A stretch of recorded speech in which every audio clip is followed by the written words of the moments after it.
Hi there, and welcome to the Kingdom Sexuality Podcast. We're Paris and Alana, friends who have a heart for intimacy and long to uncover God's truth and design for sexual freedom within marriage. Welcome here.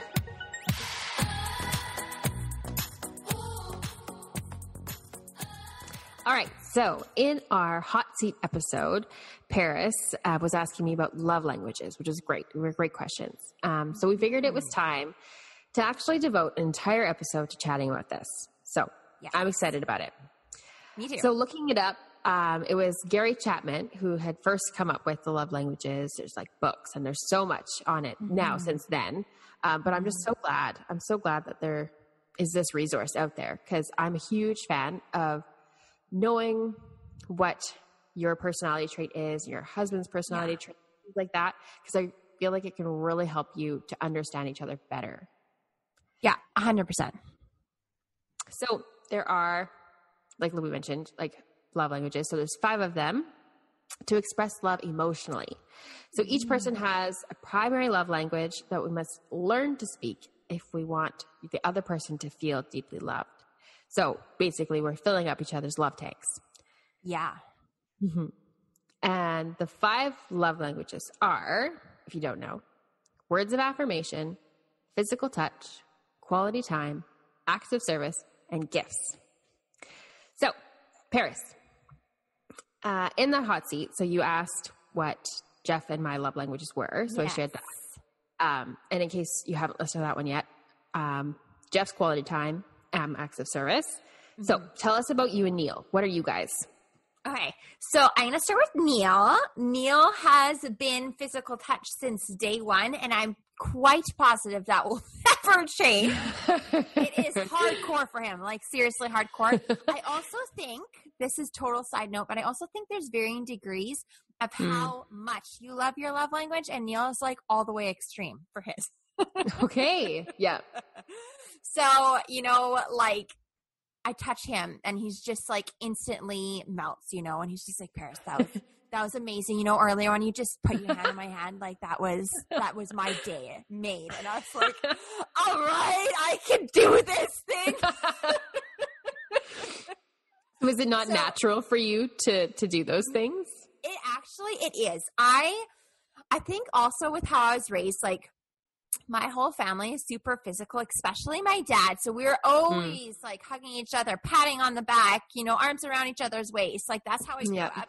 And so, even like hanging out with my friends, I'm a touchy person, not in a bad way, like the physical. And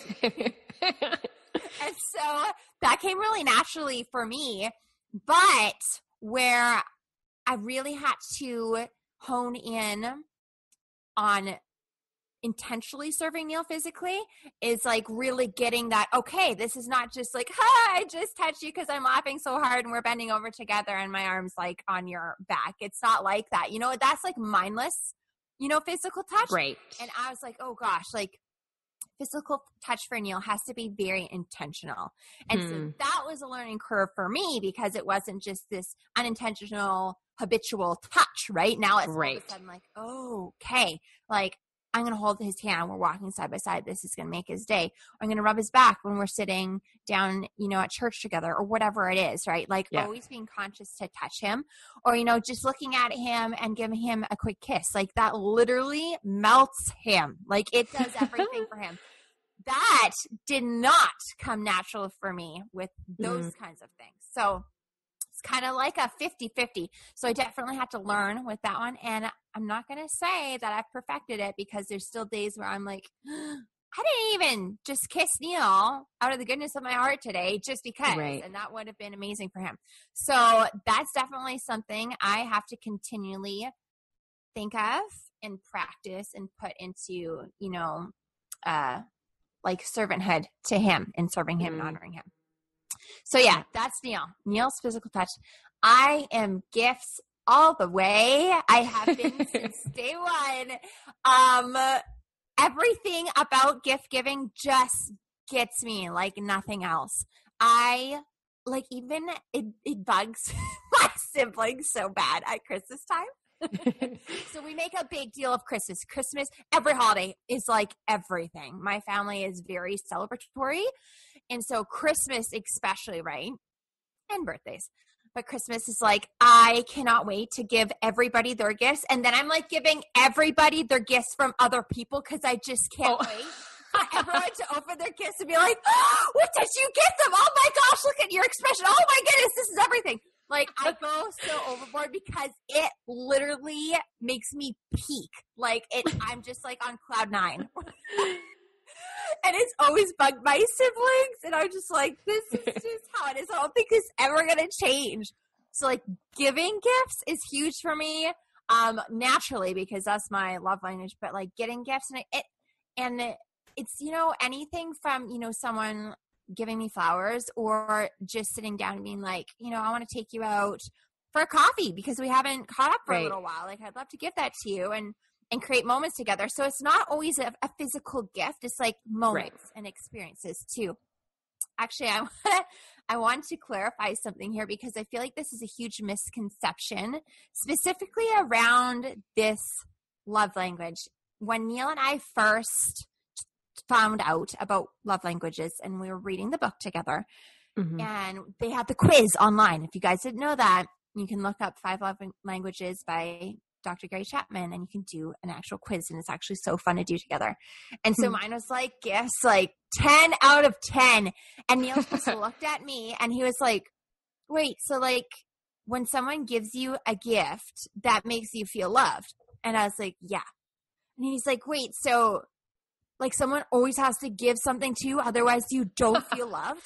And I was like, no, it's not like that. He was just like baffled around that idea. He's like, he almost felt like it was selfish. He's like, you have to receive things to feel love. Like, and I feel like that's a super big misconception. So I want to clarify that. Like, it's very much the thought behind it and the moments created behind the gift giving. Like, not just always gifts. Gifts is huge, but it's the deep underlying emotion and feeling and love that connect brings. And so I wanted to clarify that because that was a big conversation, Neil, actually, and I had to hash out when we first did this. Yeah. So that's us. Physical, touch, and gifts. I love it. I love that you guys are each like fully one. Like, oh yeah, each of us like, hardcore. We're like half this or a third of this, and just like a bit of easy peasy. All the way, cut and dry. Yeah. But no, I like that you mentioned that about gifts because I remember for a season, gifts was definitely my love language. And I remember talking about it. Maybe we were in life group or something like that. And I was almost maybe a bit embarrassed about that because of what you're saying, because I felt like, but I'm not like a give me presents kind of person, but it's like you mentioned, even just like a card or, you know, here's a coffee I got on my way to come see you, like, you know, things like that. So no, I like that you said that. Yeah, for sure. So kind of digging more into it in the side of intimacy, Paris, why do you think it's helpful to know each other's love languages in regards to intimacy? This is a really good question. I feel like once one understands their spouse's love language and their own, that you can epitomize the deepest root of love that you could give someone through incorporating their love language.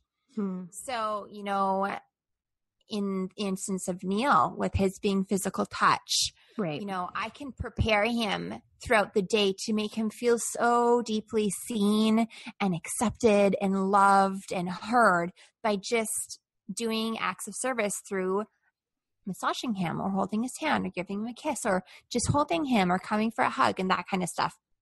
And so that bleeds into intimacy, hardcore, you know? And so I guess you could say that's kind of like the all day foreplay that can really make someone feel so deeply connected to their spouse by the end of the day, right? Yeah. And in terms of actual intimacy, I think we could get super creative. You know, I feel like Neil's is just the most basic. He's physical touch, so sex is awesome for him, right? Right. But, you know, let's maybe turn the tables and look at me. Like, how could you incorporate gifts into lovemaking? And we're going to actually go through this a little bit more in depth towards the end of this episode. But, if Neil set up like a piece of lingerie that he bought for me on the bed, right. And I was like, oh my gosh, like this is intimacy and gifts and everything wrapped in one. Like, a surprise like that would be huge. Yeah. But also, you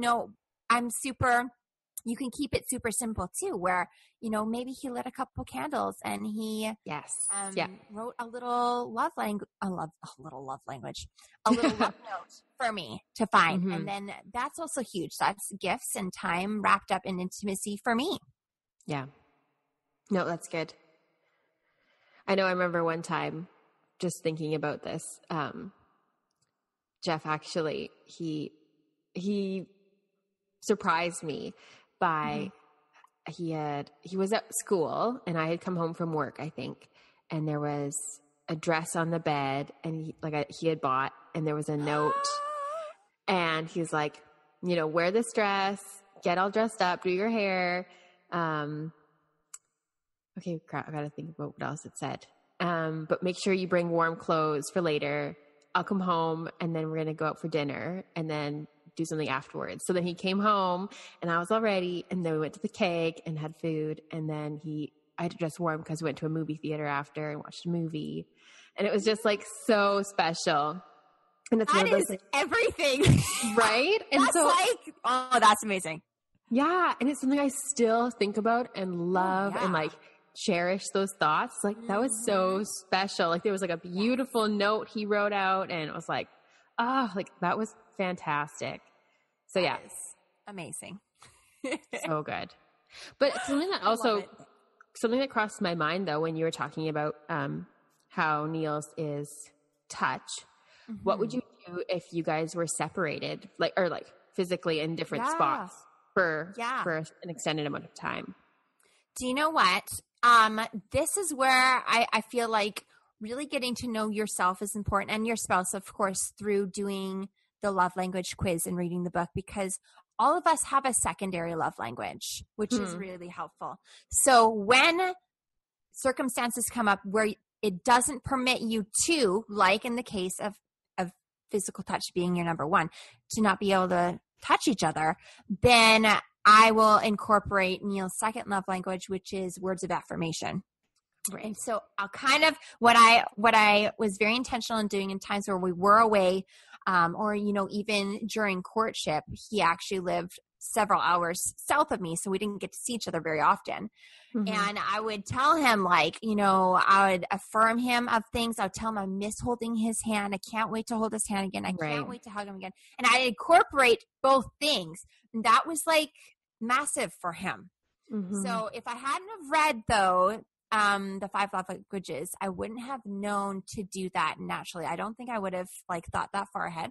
So that was a really good tip from the book. And I'm glad that we had read that and incorporated that. Mm-hmm. No, that's good. Because I was just curious. I was like, cause that'd be a pretty big one.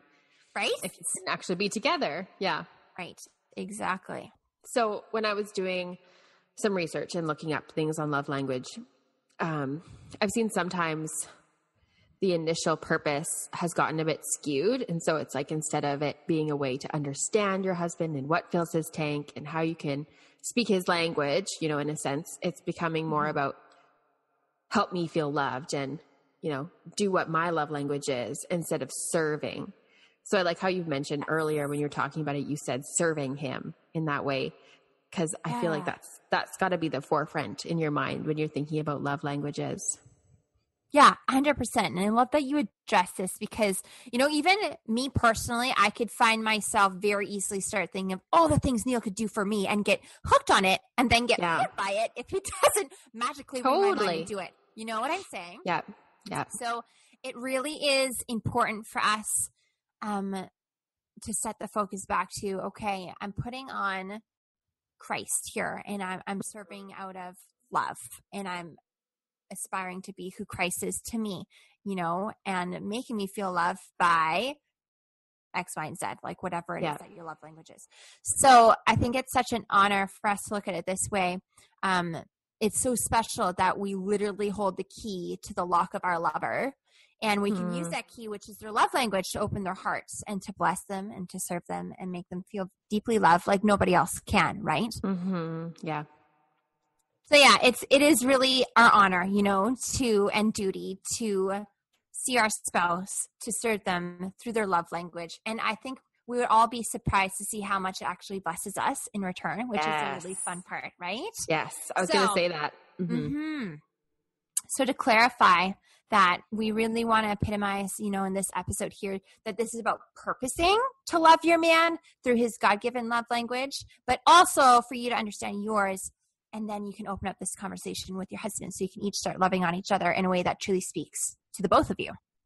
Yeah, because I was going to say, probably, if you're filling that tank for your husband and, his love tank's feeling full, just out of the, the love and the goodness of his heart, he would see and start to pour that back to you. Yes. Right? I feel like that's just a natural reaction. Right? Yeah. When we're feeling loved, we just naturally are going to keep pouring on the love to others, right? Which I think is so beautiful. And let's all be real here. That's the cycle we want going on in our marriages. We want the crazy cycle happening where it's like hurt to hurt to hurt to hurt. We should be love to love to love to love, right? And this is an amazing way to do that. So let's make this really fun. We wrote out 3 super fun ways to understand the different love languages in a way that we're hoping is very relatable to you guys, okay? So what we're going to do is show you, per love language, some really fun ideas that you can incorporate into your marriages, okay? So we're going to start with quality time. So quality time, people say, number 1, look me in the eyes, ask me about my heart, my day, etc. Intentional questions, intentional conversation. This equals quality time spent with me. It makes me feel seen, desired, completely focused on. I know my second love language would probably be quality time.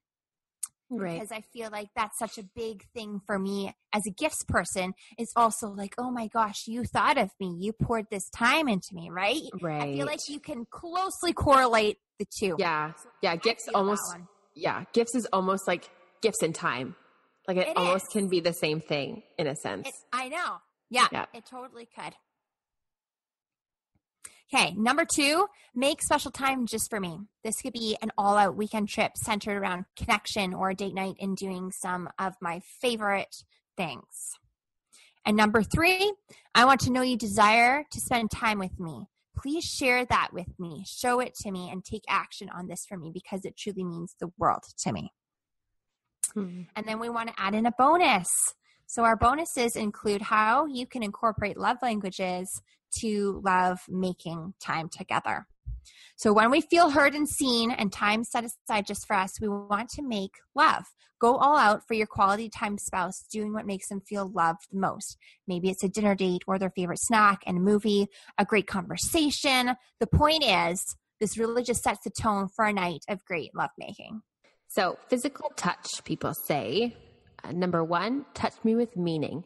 Hold my hand when we walk, rub my back when we sit down together, place your hand on my thigh when we hang out with other people and we're visiting. This fills my love tank.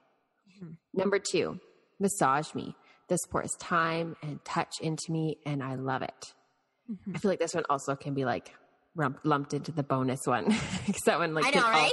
Kind of lead into fun other things. Exactly. All right. So number 3, kiss me and hug me just because all the time. This makes me feel heard and seen. And the bonus, love making is a big bonus in and of itself for your physical touch spouse. This is physical touch at its peak for them. So make it special by expressing that and loving them sexually in ways that get them going in their favorite places to get extra physical attention. Yes. And I will share that comes straight from the horse's mouth because Neil told me that. Ooh. So that's brownie points. That's brownie points. All right. Service people say, number 1, I feel seen and loved when you do the dishes after I've had a long or busy day. You've seen the windows were dirty and you cleaned them for me. That speaks love to me. Number 2, there's been an area of the house or yard that's needed extra attention and you totally look after that for me. That's huge for me.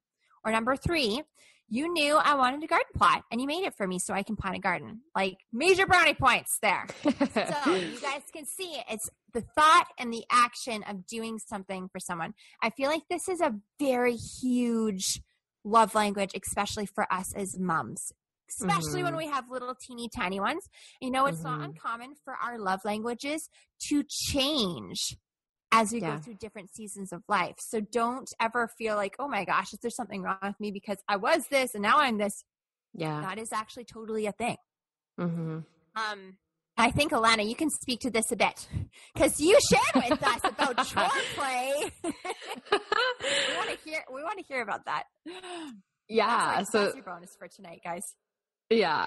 So someone had mentioned that. I don't even remember what it was on a post somewhere on Instagram that I don't remember what I had even said. But anyways, then she was like, yeah, we call that chore play. And I was like, that is so good. So yeah, I think that's even a conversation I've even had with Jeff. It's like, oh yeah, man, when you do the dishes, like that's good. Those are good points for you. Like, so it's like, there's a correlation here. It's like, so anyways, it's something I've actually been like, you know, that actually like really fills my tank.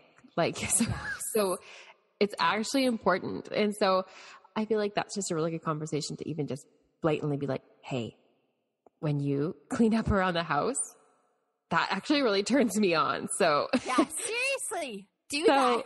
Right? And I think just to be open about it, because then it just is like, oh, okay. Like, yeah, I don't know. I think that's another way to make it really just clear and be like, yeah, I love that. All right. So words of affirmation. Number 1, tell me I'm beautiful, handsome, strong, wise, diligent, etc. I love hearing you affirm me.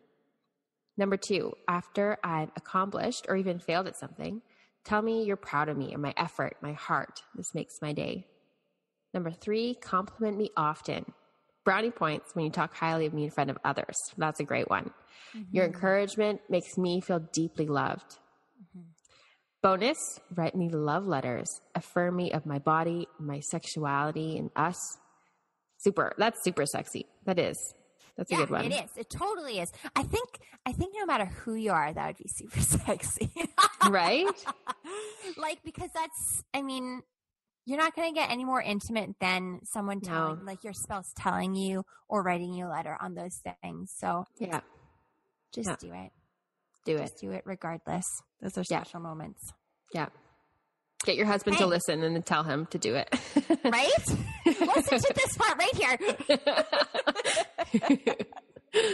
Oh, gosh. Okay. And here's our last love language for you guys, and it's gifts. And the gifts people say, I know you're thinking of me. This is me speaking right from my heart, you guys. Right. I know you're thinking of me when you go out of your way to pick me wildflowers and surprise me with them. Gift me fun things that you know I love. They don't need to be big gifts all the time. Things like love letters, movie dates, picnic under the stars. These things light me up. Number 2, go all out for my birthday, Christmas, anniversary, etc. I promise you I'll never forget it. It's a lasting memory of deep love and connection to me. And number 3, give me memories through experiences. Travel with me. Bring me to fun cafes. Surprise me. These are gifts wrapped in fun, love, and joy, and I'll carry them in my heart forever. Bonus, surprising me with gifts or the gift of moments literally gets my heart pounding, and I feel so heard, seen, and touched in my heart.